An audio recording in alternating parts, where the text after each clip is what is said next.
नमस्कार, स्वागत है आप सभी का हमारे यूट्यूब चैनल फटाफट करंट अफेयर्स जीके पे। दोस्तों, आज के इस वीडियो में हम डिस्कस करने वाले हैं 17 अक्टूबर के जितने भी इम्पोर्टेंट करंट अफेयर्स के क्वेश्चन हैं वो सभी इस वीडियो में हम कवर करेंगे और साथ भी जानेंगे उससे रिलेटेड जो भी एक्स्ट्रा फैक्ट होगा वो। तो प्लीज़ आप वीडियो के साथ अंत तक जरूर बने रहे और अगर आपने मेरे चैनल को अभी तक सब्सक्राइब नहीं किया तो प्लीज़ चैनल को फटाफट सब्सक्राइब कर लीजिए। तो आज का वीडियो हम स्टार्ट करते हैं। आज का हमारा पहला नंबर क्वेश्चन है,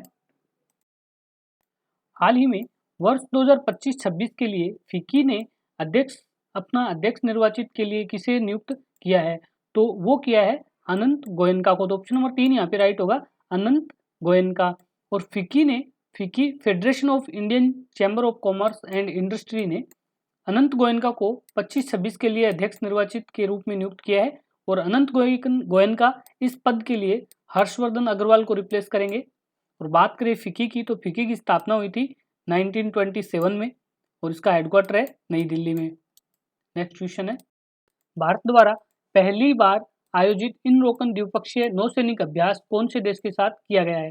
तो ये किया गया है साउथ कोरिया के साथ। तो ऑप्शन नंबर 2 यहाँ पे राइट होगा, साउथ कोरिया। और इसमें इंडियन नेवी और रिपब्लिक ऑफ कोरिया नेवी है, साउथ कोरिया की नेवी इसमें हिस्सा लेगी और यह भारत और दक्षिण कोरिया के बीच होने वाली पहली द्विपक्षीय नौसैनिक अभ्यास है। ठीक है, और इसका उद्देश्य है समुद्री सुरक्षा, आपसी संचालन क्षमता और रणनीतिक साझेदारी को मजबूत करना। और इसका स्थान की अगर हम बात करें तो संभवतः भारत के पूर्वी तट और कोरिया सागर इसमें स्थान रहेगा। और बात करें दक्षिणी कोरिया की, तो उसकी कैपिटल है सियोल और करेंसी है south Korean von. Next question है, हाल ही में किस सार्वजनिक क्षेत्र के उपक्रम पीएसयू को मिनी रत्न का दर्जा मिला है? तो मिनी रत्न का दर्जा हाल ही में दिया गया है हिंदुस्तान शिपयार्ड लिमिटेड को। तो ऑप्शन नंबर 3 यहाँ पे राइट होगा, हिंदुस्तान शिपयार्ड लिमिटेड। ठीक है, और ये घोषणा कब की गई थी? तो इसकी घोषणा हुई है 14 अक्टूबर 2025 को।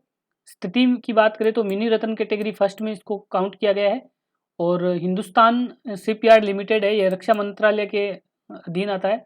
इसका हेडक्वार्टर है विशाखापट्टनम आंध्र प्रदेश में। ठीक है, और इसका कार्य रहता है नौसेना और वाणिज्यिक जहाज निर्माण और उसकी मरम्मत करना।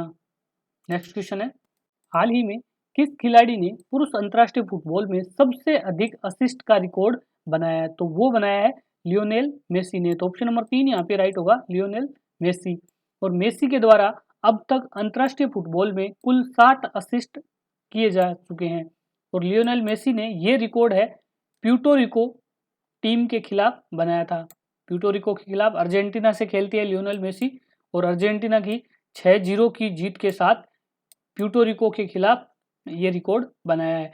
और अभी इस रिकॉर्ड के साथ इसका टोटल जो आंकड़ा है वो 60 तक पहुंच गया है। और मेसी ने अपना पहला जो अंतर्राष्ट्रीय असिस्ट है वो 2006 में बनाया था, किसके खिलाफ? सर्बिया और मोंटेनेग्रो टीम के खिलाफ बनाया था। ठीक है, और ये रिकॉर्ड कायम करने के बाद उन्होंने नेमार और लैंडन डेनोवन को भी पीछे छोड़ दिया है।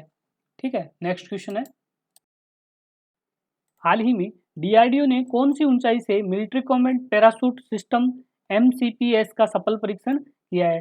तो डीआरडीओ ने अभी 32,000 फीट की ऊंचाई से एमसीपीएस का सफल परीक्षण किया है। तो ऑप्शन नंबर 4 यहाँ पे राइट होगा, 32,000 फीट। और अब तक के डीआरडीओ के परीक्षण में ये सबसे बेहतरीन परीक्षण माना गया है और ये भारतीय वायुसेना के द्वारा पैरा ट्रपर्स के द्वारा किया गया है।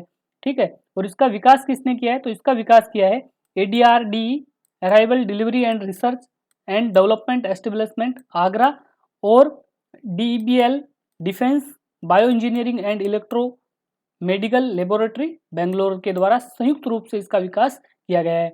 और डीआरडीओ के अध्यक्ष कौन है? तो डीआरडीओ के अध्यक्ष है doctor Sameer V Kamat. Next question है, कौन सा भारतीय शहर 2030 में कॉमनवेल्थ खेल को प्रस्तावित मेजबानी के रूप में आधिकारिक रूप से अनुशासित किया गया है? तो वो किया गया है अभी अहमदाबाद को। तो ऑप्शन नंबर 2 यहाँ पे राइट होगा, अहमदाबाद। बात करें कॉमनवेल्थ गेम 2030 के बारे में, तो इसमें प्रस्तावित शहर जो है वो मेजबान शहर के रूप में चुना गया, वो है अहमदाबाद, गुजरात का। ठीक है, और अहमदाबाद है इसको अबूजा नाइजीरिया के मुकाबले में चुना गया है। ठीक है, और इसका अंतिम निर्णय कब लिया जाएगा? तो इसका अंतिम निर्णय लिया जाएगा 26 नवंबर 2025 को। कहाँ पे? ग्लासगो में कॉमनवेल्थ एक्सपोर्ट्स जनरल असेंबली के द्वारा इसका निर्णय लिया जाएगा कब? 26 नवंबर 2025 को। और भारत है वो आखिरी बार 2010 में नई दिल्ली में जो कॉमनवेल्थ गेम हुआ था उसकी मेजबानी की थी। उसके बाद अभी 2030 में ये मेजबानी करने का मौका मिला है। और 2030 में जो कॉमनवेल्थ गेम होगा वो सेंचुरी संस्करण होगा, 100वीं वर्षगांठ मनाई जाएगी कॉमनवेल्थ गेम की, ठीक है। और ये भारत का कॉमनवेल्थ गेम की दूसरी मेजबानी होगी, पहली है वो नई दिल्ली में की थी, ठीक है। और नाइजीरिया की राजधानी अबूजा है। ये प्रभावशाली और महत्वाकांक्षी बोली प्रस्तुत की गई थी। 2030 में इसका चयन न होने के बावजूद भी बोर्ड ने 2034 में जो कॉमनवेल्थ गेम होंगे वो अफ्रीका की मेजबानी का समर्थन किया है। और बात करें सीजीए इंडिया के जो अध्यक्ष है उसकी, तो वो है doctor PT Usha. Next question है, हाल ही में 2026 में भारत का यूएनएचआरसी में कौन सा कार्यकाल शुरू हुआ है? तो यूएनएचआरसी में भारत का कार्यकाल हुआ है 7वां। तो ऑप्शन नंबर 3 है वो यहाँ पे राइट होगा, 7वां, ठीक है। भारत है यूएनएचआरसी में चुनाव हुआ है अक्टूबर 2025 में, जिसमें भारत पुनः एक बार फिर से निर्विरोध चुना गए हैं, ठीक है। इसका चुनाव कब हुआ था? अक्टूबर 2025 में। और ये 26 से 28 की अवधि के लिए चुने गए। 1 जनवरी 2026 से 31 दिसंबर 2028 तक कार्यकाल रहेगा। कहाँ पे हुआ है ये चुनाव? तो ये चुनाव संपन्न हुआ है संयुक्त राष्ट्र महासभा यूएनजीए न्यूयॉर्क अमेरिका में इसका चुनाव कार्य है वो संपन्न हुआ है, जिसमें भारत को कुल 177 मत मिले थे 188 में से, ठीक है। और भारत की अगर सदस्यता की बात करें तो इस बार भारत का 7वां कार्यकाल स्टार्ट हुआ है, ठीक है। और यूएनएचआरसी है, इसका पूरा नाम है United nation human rights council, संयुक्त राष्ट्र मानवाधिकार परिषद। स्थापना कब हुई थी? तो इसकी स्थापना हुई थी 2006 में। हेडक्वार्टर कहाँ है? तो इसका हेडक्वार्टर है जिनेवा, स्विट्जरलैंड में। इसके मानवाधिकार उच्चायुक्त कौन है? तो वो है वॉल्टर ट्रैक, ठीक है। और अगर बात करें यूएनएचआरसी की, तो इसके टोटल कंट्री कितने, सदस्य कंट्री कितने हैं? तो वो है 47। और इनका कार्यकाल रहता है 3 साल के लिए, ठीक है। कोई भी सदस्य देश है वो इनका 3 साल के इनका कार्यकाल रहता है। और इसकी चुनाव की जो प्रक्रिया है वो यूएनजीए द्वारा गुप्त मतदान से बहुमत प्राप्त करता है, ठीक है। यही इसकी चुनाव की प्रक्रिया है। और इसकी सदस्यता की नियम क्या है कि कोई भी देश है वो लगातार 2 कार्यकालों के बाद पुनः निर्वाचित नहीं हो सकता। नेक्स्ट क्वेश्चन है, विश्व खाद्य दिवस हर वर्ष कब मनाया जाता है? तो विश्व खाद्य दिवस है वो हर साल मनाया जाता है 16 अक्टूबर को। तो ऑप्शन नंबर 3 यहाँ पे राइट होगा, 16 अक्टूबर। और विश्व खाद्य दिवस है ये खाद्य एवं कृषि संगठन फूड एंड एग्रीकल्चर ऑर्गेनाइजेशन के द्वारा मनाया जाता है। पहली बार 1981 में इसको मनाया गया था। और इसकी स्थापना कब हुई थी? इसकी स्थापना हुई थी 1945 में। और इसी दिन AFO की स्थापना भी हुई थी। फूड एंड एग्रीकल्चर ऑर्गेनाइजेशन की स्थापना 1945 में हुई थी। और इस बार जो 2025 की इसकी थीम है वो है स्वस्थ ग्रह के लिए सतत खाद्य प्रणालियां, sustainable food system for a healthy planet. अभी हम बात करेंगे अक्टूबर 2025 में इंपॉर्टेंट डेज जो अब तक रहे हैं उन सब के बारे में।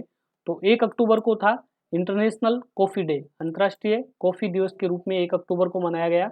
और अंतर्राष्ट्रीय वृद्धजन दिवस भी 1 अक्टूबर को मनाया गया था। 2 अक्टूबर को गांधी जयंती, 4 अक्टूबर को वर्ल्ड एनिमल डे विश्व पशु दिवस के रूप में मनाया गया था।